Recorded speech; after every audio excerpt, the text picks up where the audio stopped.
What if I told you that the worst nuclear disaster in human history was not caused by a faulty reactor, or human error, or even bad Soviet engineering, but that the explosion at Chernobyl was allowed to happen? Not by accident, not by negligence alone, but because the people who could have stopped it were forbidden to speak, and the ones who knew the truth were silenced, some permanently. Welcome to Dark History USSR. If you're new here, this channel is your window into the stories that the Soviet machine tried to erase. Hit subscribe, because what we cover here you won't find in any textbook. Before we begin, drop a comment right now and tell us, where in the world are you watching from? Seriously, we want to know. This channel reaches people from Kyiv to Los Angeles to Tokyo, and every time someone comments their location, it reminds us why these stories need to be told. So go ahead, write your city, your country, your corner of the world. It is 26 minutes past 1 in the morning on the 26th of April, 1986. In the town of Pripyat, Ukraine, a planned Soviet city built specifically to house the workers of the Vladimir Ilyich Lenin nuclear power plant, most of the 50,000 residents are asleep. The streets are quiet. The Ferris wheel in the Central Park stands still. Children's toys are left in yards. It looks like any other ordinary Soviet night. 11 kilometers away, at reactor number 4 of the Chernobyl nuclear power plant, a test is underway. It's not a complicated idea, the test.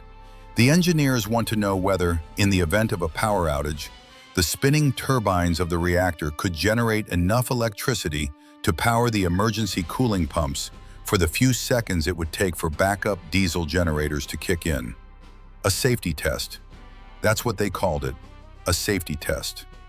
The lead engineer on duty that night is Alexander Akimov. He is 33 years old, experienced, conscientious, and deeply proud of his work. The shift foreman is Leonid Toptanov, 26 years old, freshly promoted, nervous. The man ultimately responsible for the test, who has been pushing for it to happen for months despite delays, is Anatoly Dyatlov, the deputy chief engineer of the plant. Dyatlov is not an easy man. He is known for his sharp temper, his intolerance of questions, and his absolute certainty that he is always right. On that night, those personality traits would contribute to killing dozens of people and poisoning a continent. The test had already been delayed by nearly 10 hours because the grid controller in Kyiv needed the reactor's power output and refused to let them lower it.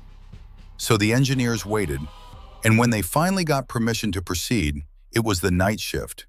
Men who had not been properly briefed on the test procedure, who had to carry it out. This detail matters enormously because the men at the controls in those final minutes were working with instructions they had not fully studied, in conditions they had not been trained for, under a superior who would not allow them to stop. When they began lowering the reactor's power, something went wrong. The power dropped too far, plummeting to near zero when it should have stabilized at around 700 megawatts. This was a condition known as xenon poisoning, where a buildup of xenon gas inside the reactor absorbs neutrons and suppresses the chain reaction. The correct response, according to every safety protocol, was to shut the reactor down and wait. Xenon poisoning takes at least a day to clear. Resuming the test would have to wait. Dyatlov refused. He ordered the operators to raise power by withdrawing the control rods, the graphite-tipped rods that slow the chain reaction by absorbing neutrons. They withdrew almost all of them. At the moment the test actually ran, there were somewhere between 6 and 8 control rods remaining in the reactor. The minimum safe number was 15. Some estimates say there were as few as 6. This fact, the number of rods, would become one of the most contested details of the entire disaster, because it mattered enormously for who was to blame. At 1:23 and 40 seconds, the operator pressed the AZ5 button, the emergency shutdown button, attempting to insert all the control rods back into the reactor simultaneously. What happened next defied everything the engineers had been told about their reactor. Instead of shutting the reactor down, The rods caused a sudden and massive power surge. The reason was a catastrophic design flaw, one that had been known about for years and deliberately concealed. The graphite tips at the end of the control rods, which entered the reactor core first, actually increased the nuclear reaction for the first few seconds before the rods could do their job of slowing it down. In the specific conditions that night, low power, xenon poisoned, operating far outside its safe zone, this design flaw turned the emergency shutdown into an accelerant. The reactor's power spiked to approximately 30,000 megawatts in a fraction of a second. The design limit was 3,200. The fuel rods shattered. The water in the cooling channels flashed instantly into steam. The steam pressure blew the 4 million pound reactor lid, a disc of reinforced concrete and steel, straight up through the roof of the building. A second, more powerful explosion followed. To this day, scientists debate what exactly caused that second explosion. Some believe it was a nuclear detonation. Others say it was a hydrogen explosion. What is not debated is the result. The reactor core was exposed to the open sky, and it was on fire. Vitaly Kalimonov was one of the first firefighters to respond that night. He arrived at the plant around 2 in the morning, maybe 40 minutes after the explosion, and saw something he had never seen before. A strange, almost beautiful blue glow coming from what remained of the reactor building. He later described it as like something from a science fiction film. That glow was Cherenkov radiation, ionizing radiation passing through the air so intensely it makes the very atmosphere luminescent. The firefighters who saw that glow, who stood in it, who breathed the air around it, many of them were dead within weeks. But here is what makes this story so much darker than a simple industrial accident. The firefighters were not told what they were dealing with. When they arrived, they were told there had been a fire at the plant.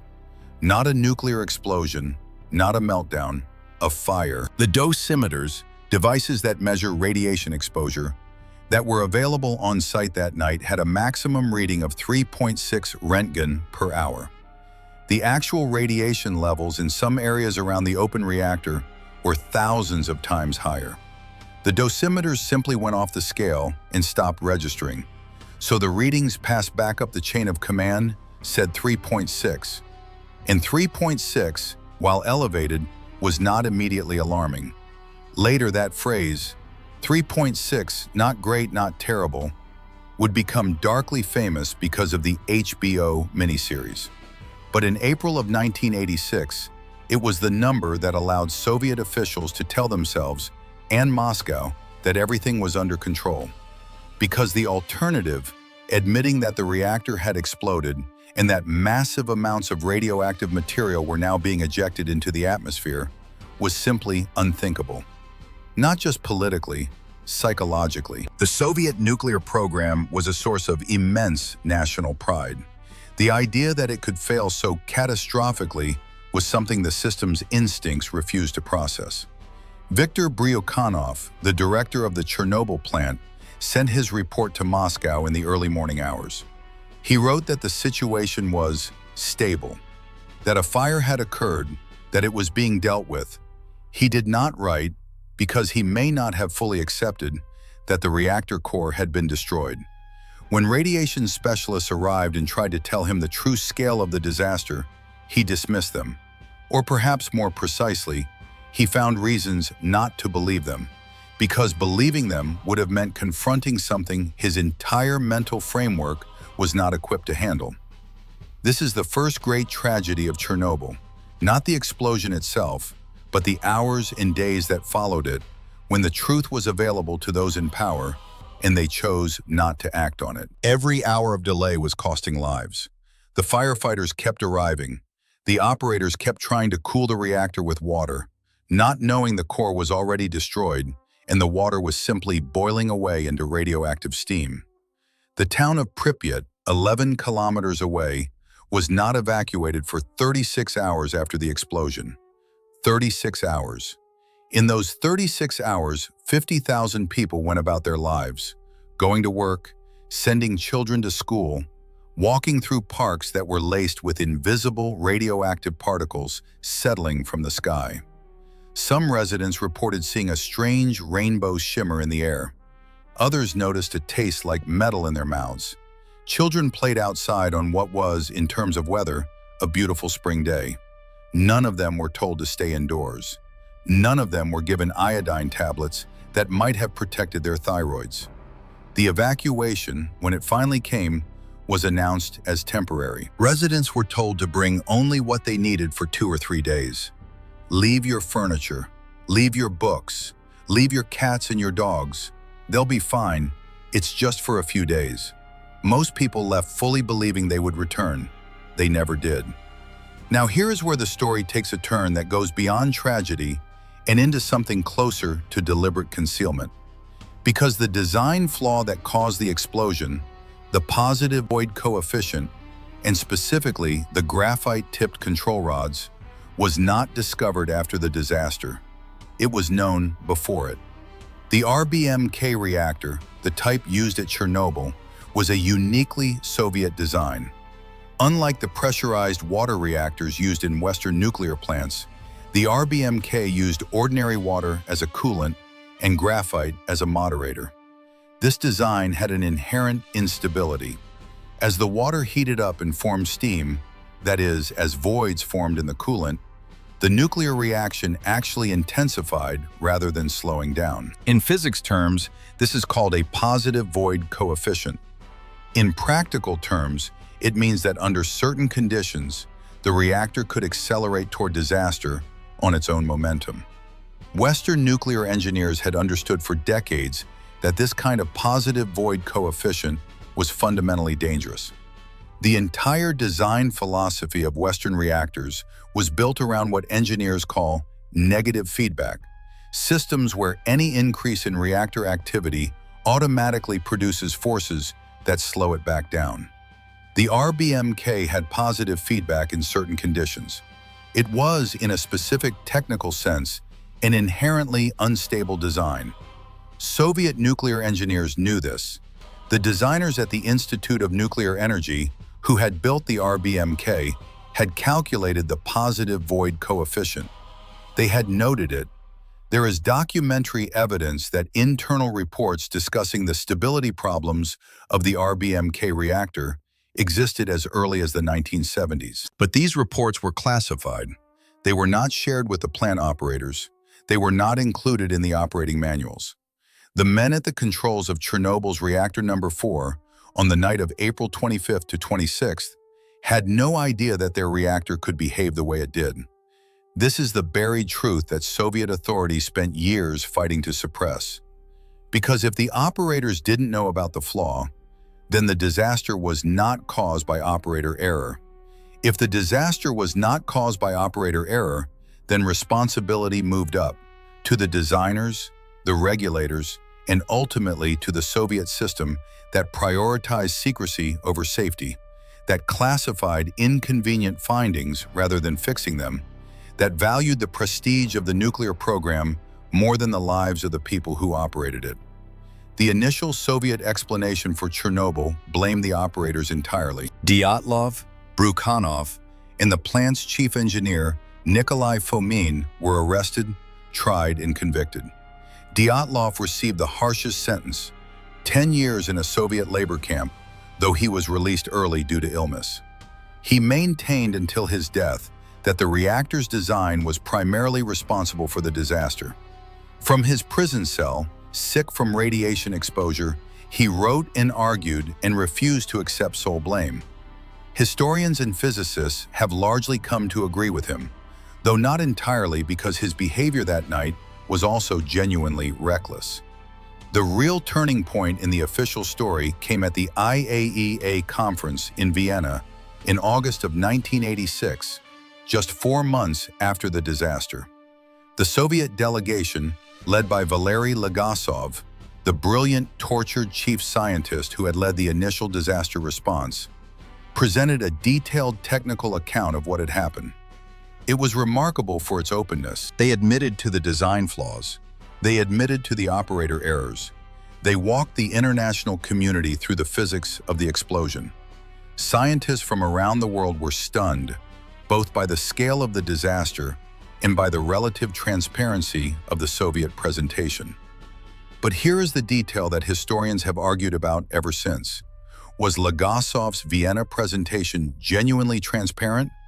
Or was it a carefully managed disclosure, honest enough to seem credible, but still framed in a way that protected the most powerful people in the Soviet nuclear establishment? Because the presentation blamed both the operators and the reactor design in roughly equal measure, it did not fully explore the question of who had known about the design flaws and when. It did not raise the question of why operators had never been informed of the reactor's most dangerous characteristics. And this is where I want to pause and ask you something directly, because this is the question that historians and survivors have been debating for nearly 4 decades. And I genuinely want to know what you think.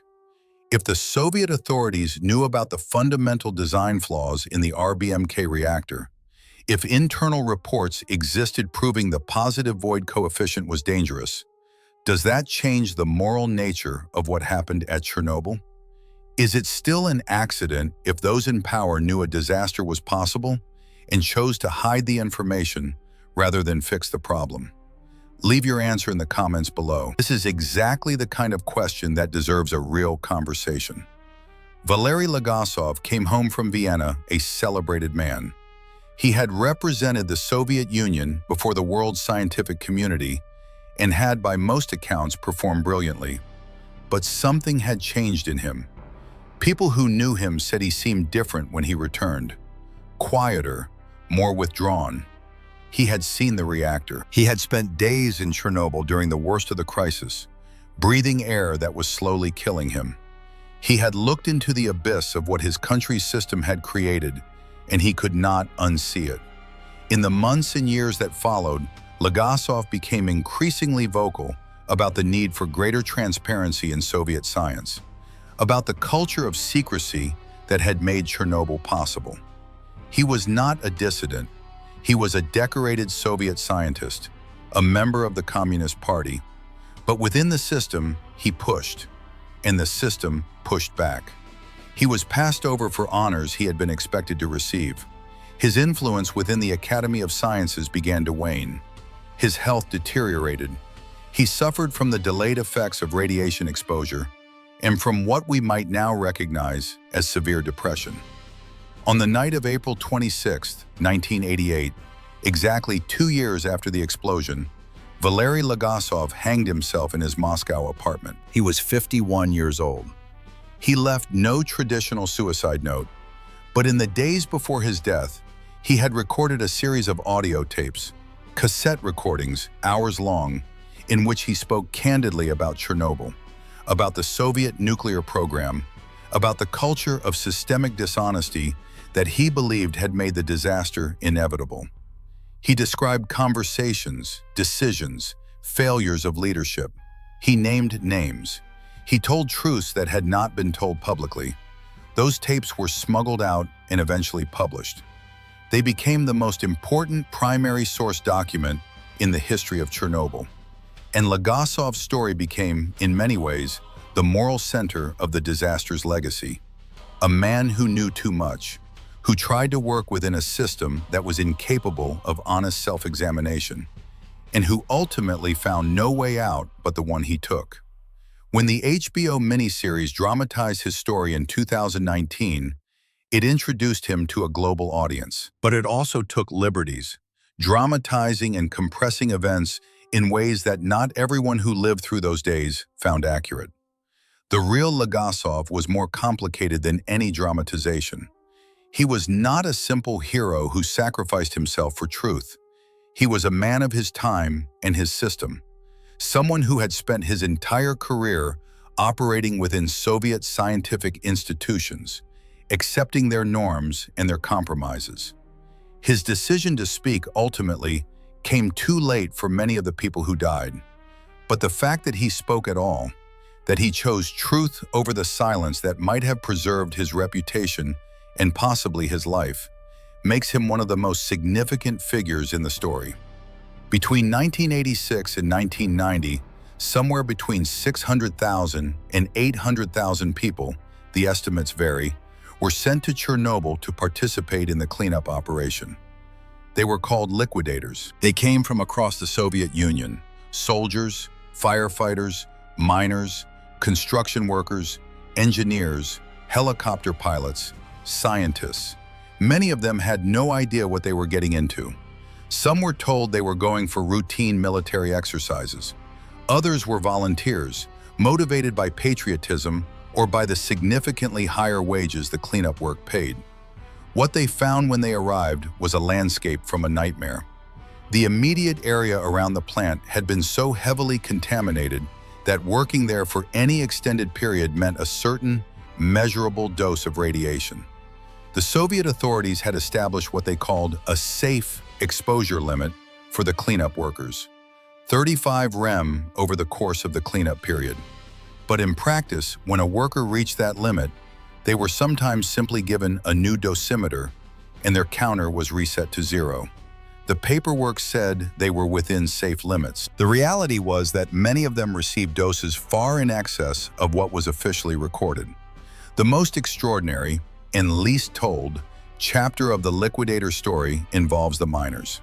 To prevent the molten reactor core from melting down through the floor of the plant building and potentially reaching the groundwater beneath, a scenario that could have contaminated the water supply of millions of people across Europe, Soviet authorities decided to build a heat exchanger beneath the reactor.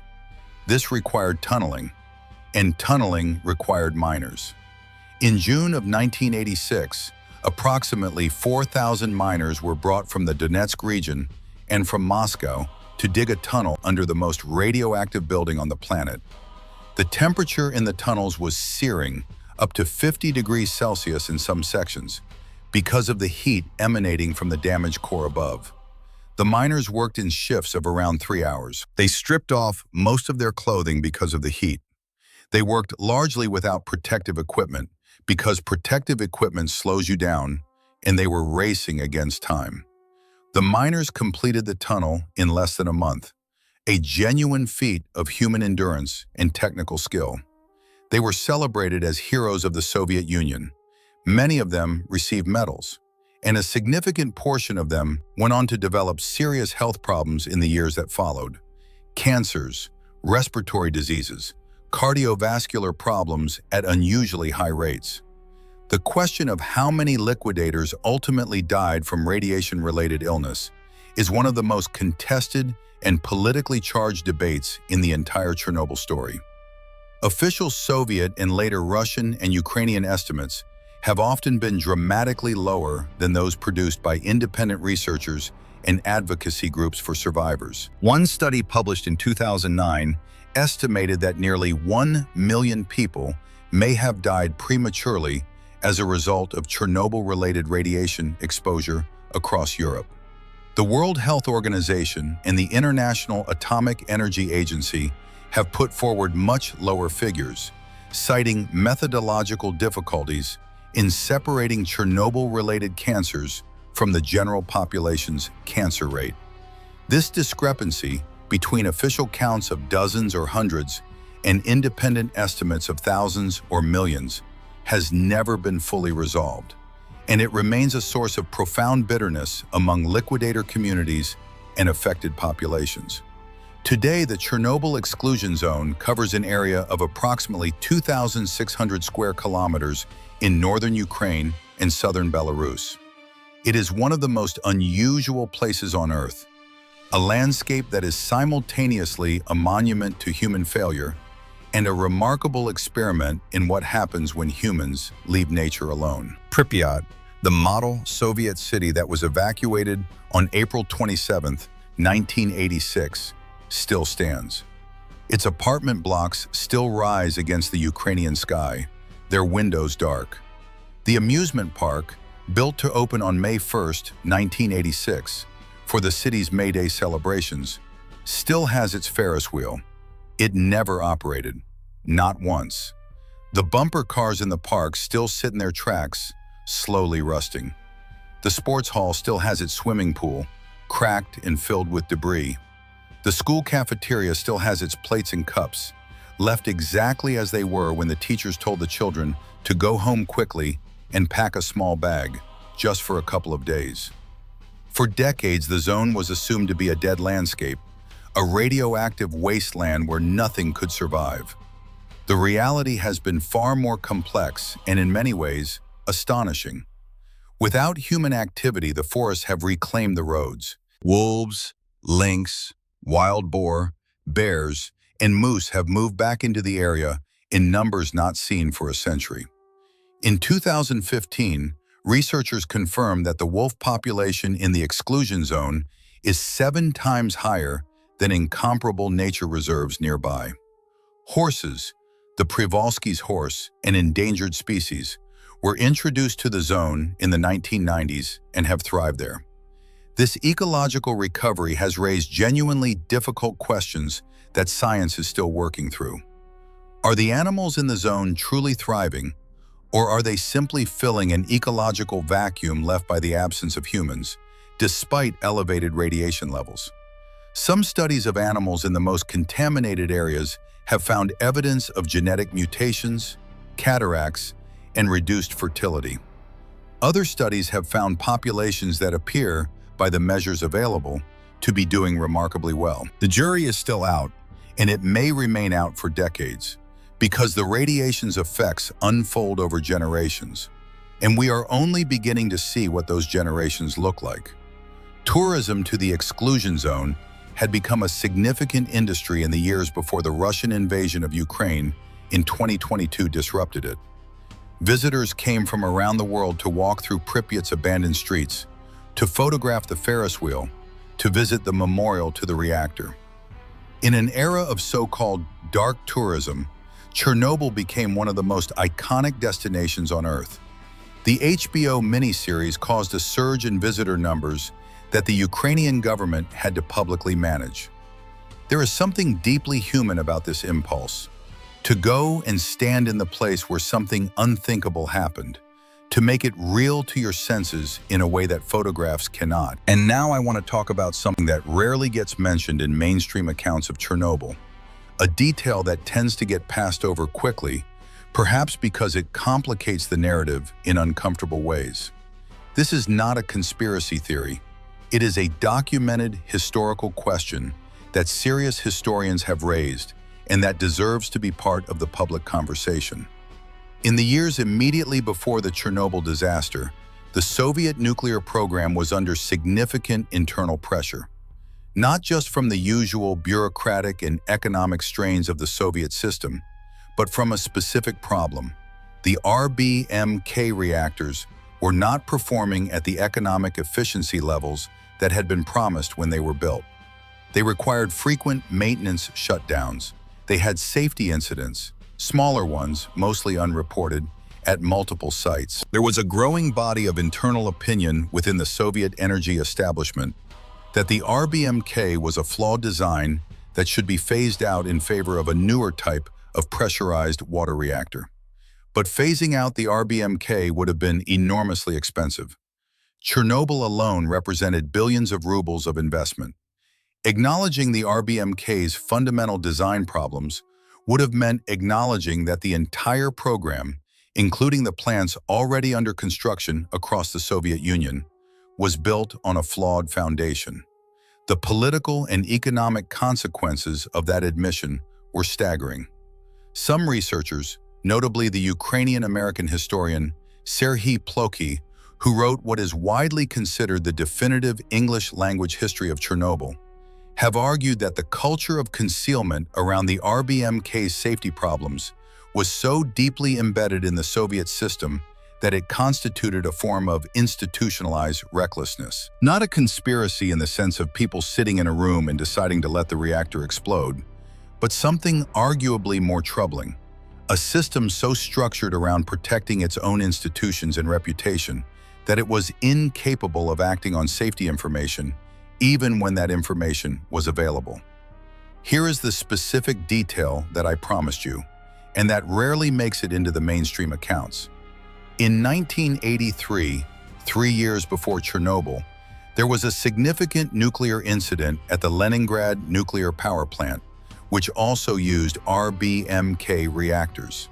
A partial fuel melt occurred. It was a serious incident.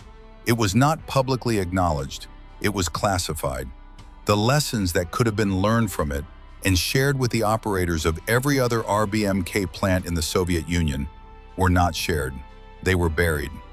If those lessons had been shared, if the operators at Chernobyl had known what had happened at Leningrad, if the design flaw had been corrected, or at minimum clearly communicated to the people who worked with these reactors every day, the question hangs in the air unanswered. It can never be answered with certainty. History does not run its controlled experiments, but it is a question worth sitting with because it tells us something about the nature of systems and how systems can kill as surely as any individual's decision. Chernobyl did not cause the collapse of the Soviet Union. That is important to say clearly because the claim sometimes gets overstated in popular history. The Soviet Union had deeper and more fundamental problems than any single event could have created. But Chernobyl accelerated things. It cracked something that had already been fracturing. Mikhail Gorbachev later said that Chernobyl was the turning point, the moment that made glasnost, his policy of openness, not just desirable, but necessary. Before Chernobyl, the policy of secrecy had a certain internal logic. What people didn't know couldn't cause political problems. After Chernobyl, that logic collapsed.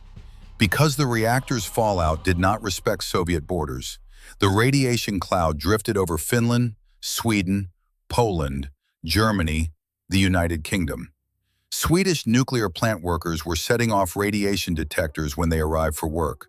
The contamination was coming off their clothing, from particles they had inhaled during their morning commute. When Sweden raised the alarm internationally, the Soviet Union could no longer pretend nothing had happened.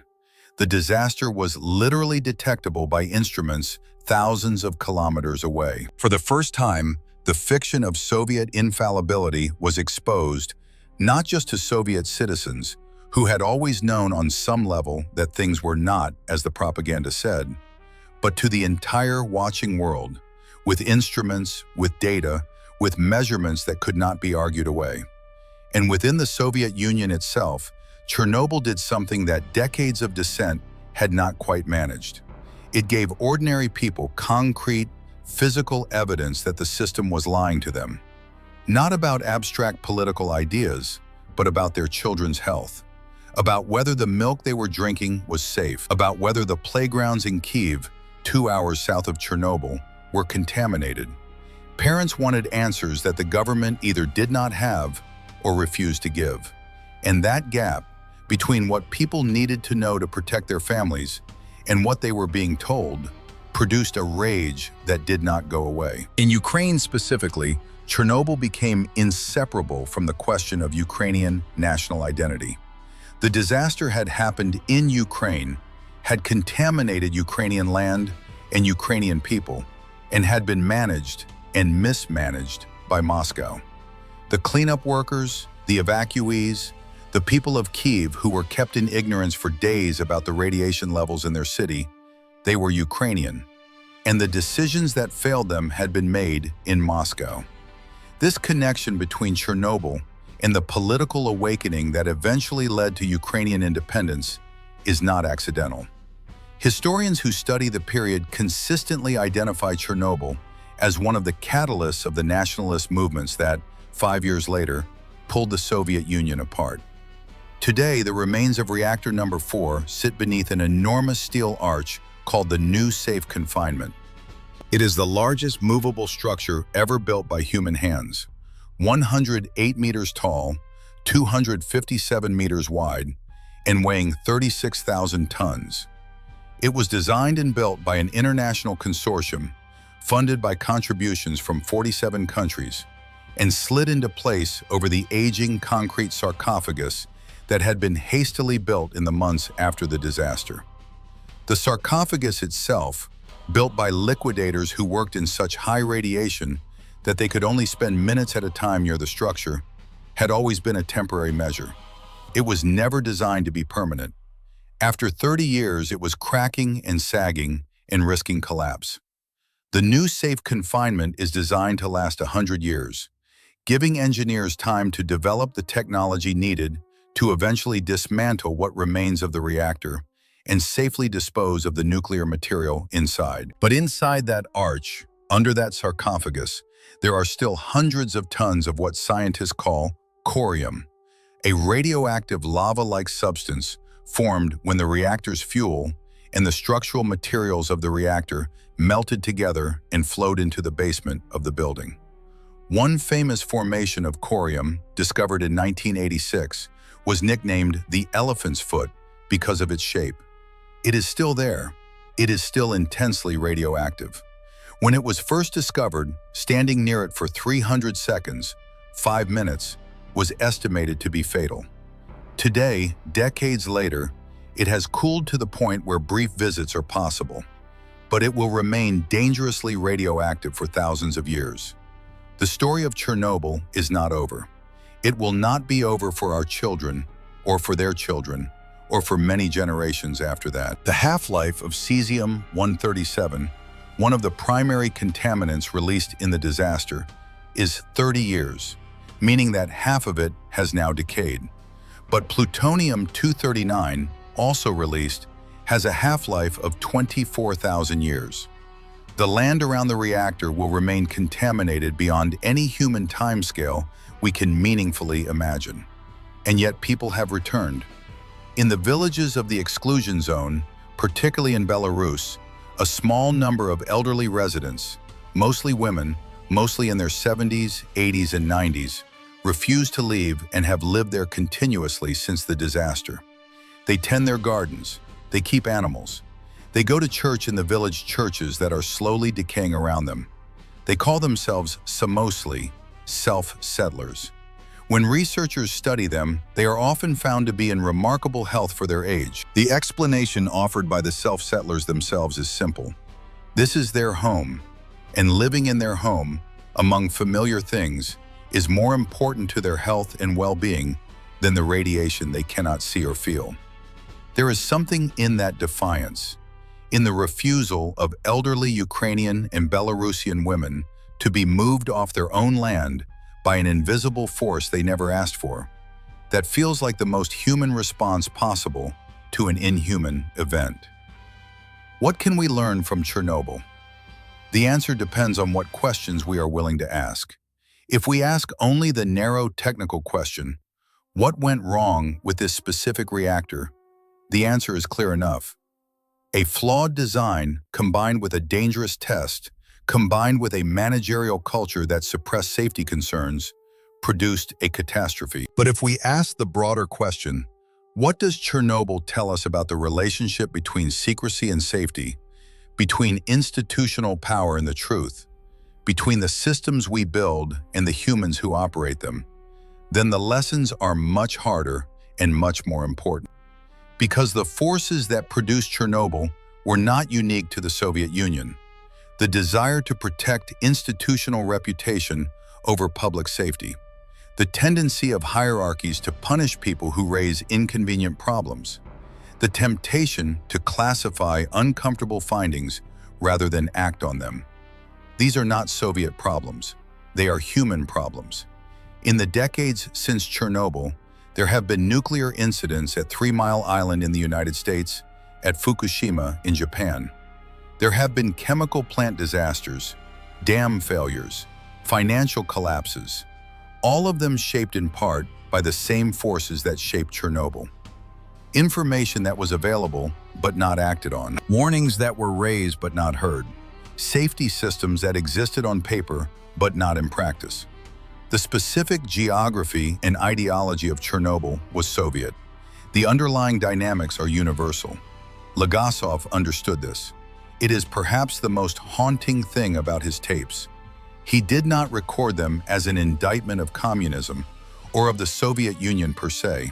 He recorded them as a description of what happens when a system, any system, prioritizes the appearance of success over the reality of safety.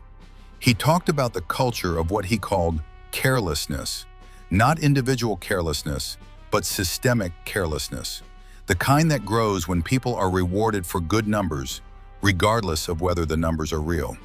He described a world where the most dangerous thing a scientist or engineer could do was tell their superiors something they didn't want to hear. And in his last recordings, he said something that has stayed with me, that I want to leave you with. He said that the worst consequence of Chernobyl was not the radiation, not the deaths, not the contaminated land. The worst consequence was that it proved the system was hollow, that the great Soviet project, the dream of a rational, scientifically organized society in which human beings could control nature for the benefit of humanity, had been operating on a foundation of lies, that the men at the top had not been telling the truth to the men below them, and the men below them had not been telling the truth to the men at their controls, and the men at the controls had not been telling the truth to their instruments because their instruments had been set up to tell a story rather than record a reality. And somewhere in that tower of polite fictions, a reactor exploded, and the world changed. If you've watched this far, and I hope you have, then you've spent almost 40 minutes thinking about one of the most important events of the 20th century. And I hope what you're left with is not just the specific facts of what happened at Chernobyl on the 26th of April, 1986. I hope you're left with a question, not the question I asked you in the middle of this video, though I still want your answer to that one, and I'm reading every comment, but a different question, a personal one. What systems are you part of? At work, in your community, in your country, where the people at the top might not be getting accurate information from the people below? Where might the dosimeters be reading 3.6 because that's the maximum reading, not because that's the actual reality? These are uncomfortable questions. They don't have easy answers, but they are Chernobyl's real legacy. Not the ruined reactor, not the ghost city of Pripyat, not even the hundreds of thousands of liquidators who gave their health, and in many cases their lives. The real legacy is the question that will not go away.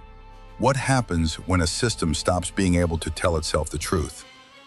Chernobyl is still talking to us. 39 years later, from beneath that steel arch in northern Ukraine, it is still talking. The question is whether we are listening. Thank you for watching Dark History USSR. If this video made you think, if it gave you something you didn't have before, please subscribe. It is the single most important thing you can do to support this channel and to make sure these stories keep getting told. Share this video with someone who doesn't know the full story, and leave a comment. Tell us where you're watching from. Tell us what you think. Tell us what we got wrong. We read everything. This is a community built around taking history seriously, and you are part of it. We'll see you next time, and until then, keep asking questions.